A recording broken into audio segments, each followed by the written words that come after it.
Hello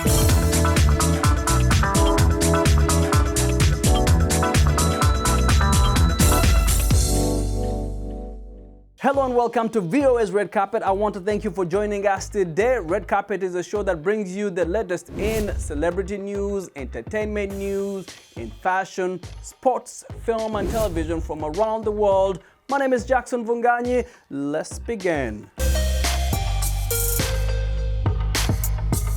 And we begin our show today with the story of Georgina Godwin, an award-winning documentary photographer from Kenya who specializes in capturing humanitarian and social issues in Africa. In this episode of Picture Africa series produced by our colleague Betty Ayub, Georgina explains how she feels strongly that it is her duty to make sure that the voices of Africans are heard around the world. Check it out.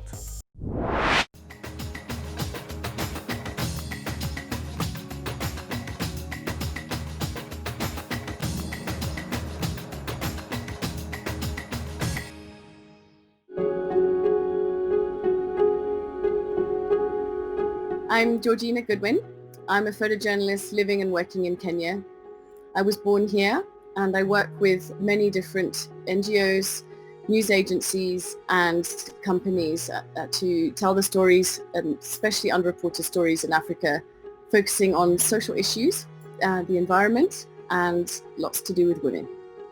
I work very closely with the United Nations Refugee Agency and I have visited about 12 different refugee camps.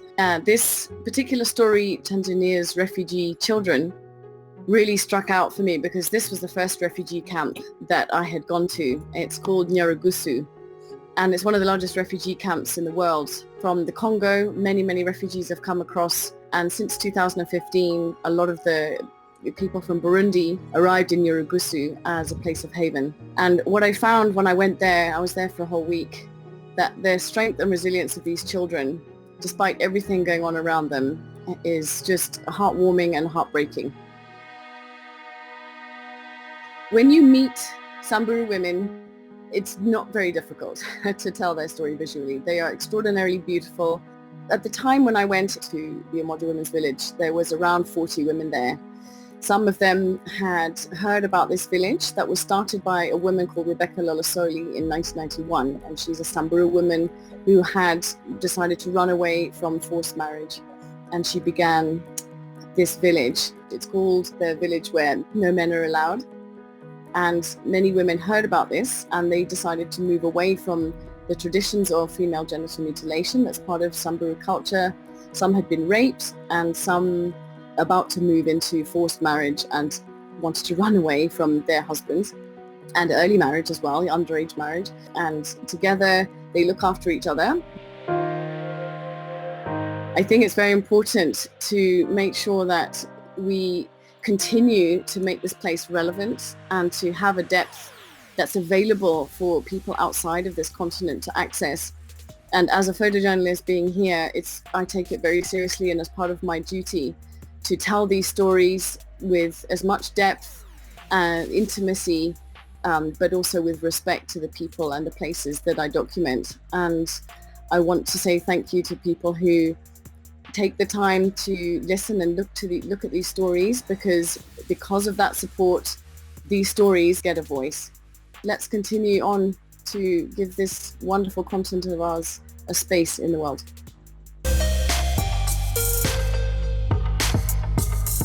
A unique exhibition called Ballerina, Fashion's Modern Muse, recently opened in New York's museum at the Fashion Institute of Technology. The unusual exposition includes more than 100 costumes from the most famous world collections. Nina Vishneva has the story narrated by Anne Rice. Exactly 1,537 feathers. That's the number multiple exhibit curators came up with when they took the time to count feathers on Anna Pavlova's swan dress.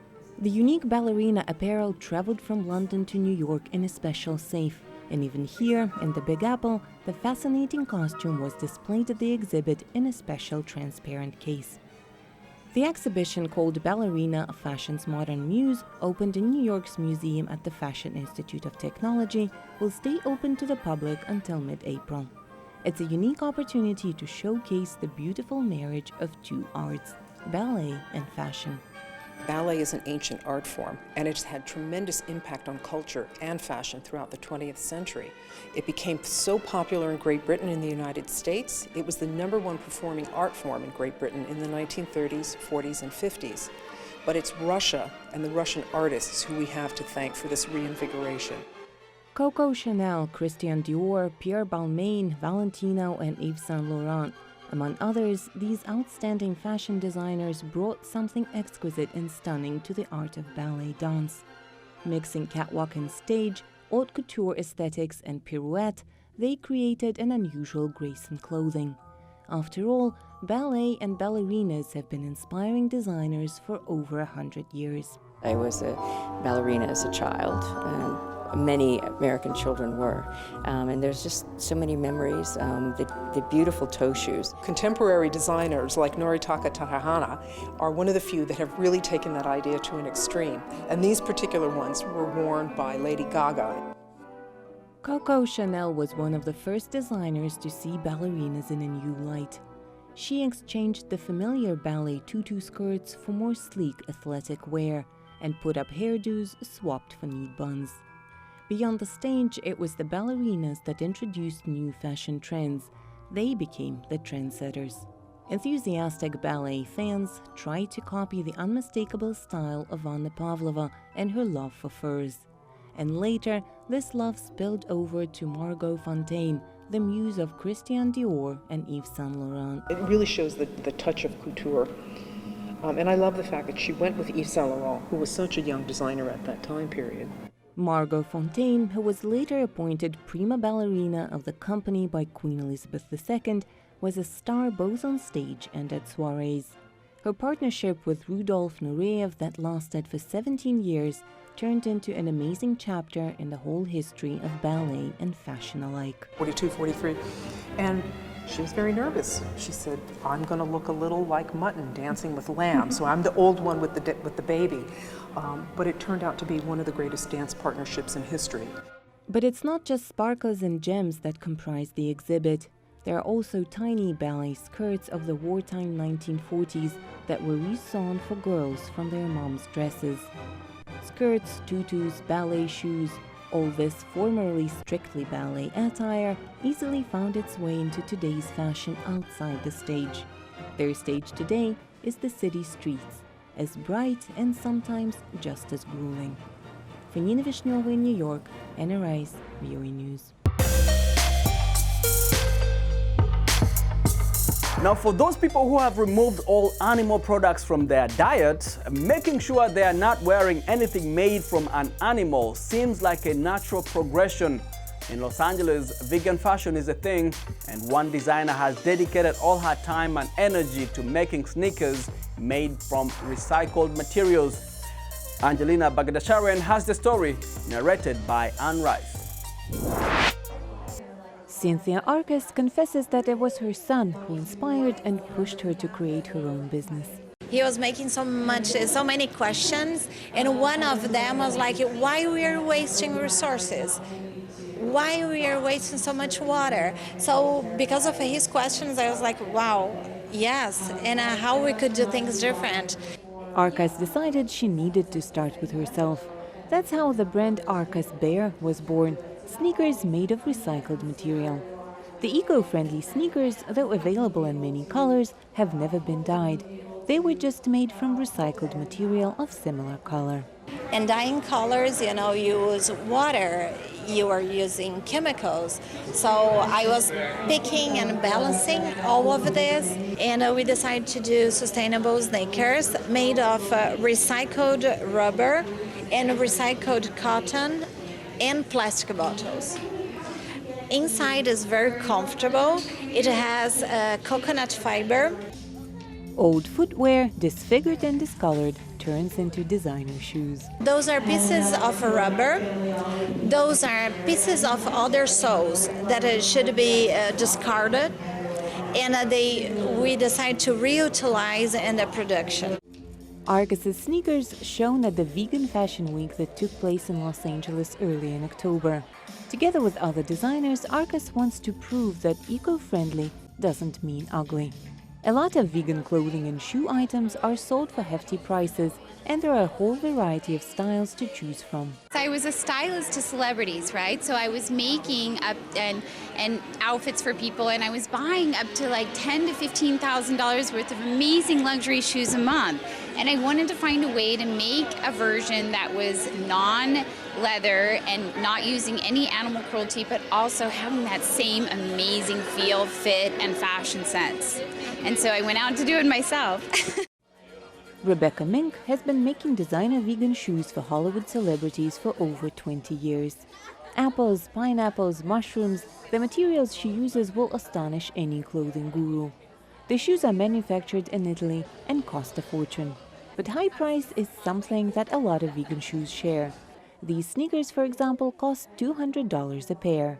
But sustainability and eco-friendliness is in fashion, so the companies making such footwear are not complaining about the lack of customers. The regular shoes companies, the sales like going down. For vegan shoes, it's going up.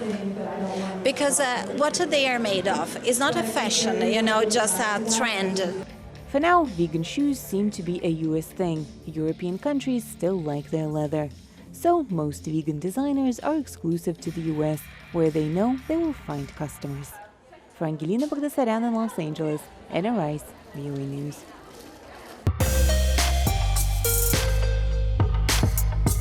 And let's end today's show with music from Ghana, where singer Rashid Muguez from the duo R2Bs sat down with Music Time in Africa's Heather Maxwell for more on how they came to fame. This is Heather Maxwell, Music Time in Africa in Tema, Ghana with Muguez. Let's go. Are you ready to listen? Are you ready to listen, Madolio? R2Bs means refuse to be broke. Payday is the other half of R2Bs. So how did you come up with that title way back? Because you two have been together since you're kids, right? Yeah, I mean, Pay is my cousin, We grew up from the same home, same compound. We've actually sat in the same classrooms. Payday is more of the, you feel me?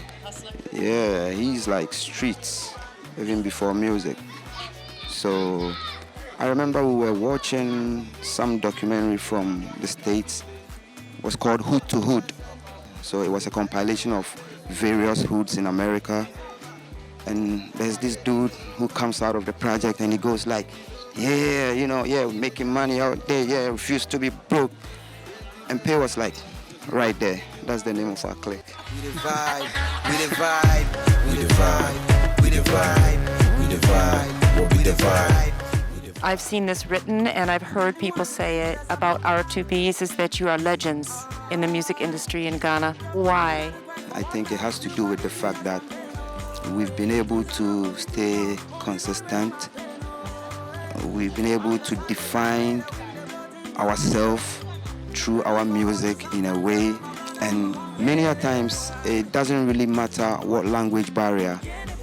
But once you hear R2Bs, these are the guys from Ghana. Pretty girl, why you do me so? So tell me about your new album. Our new album is called Site 15.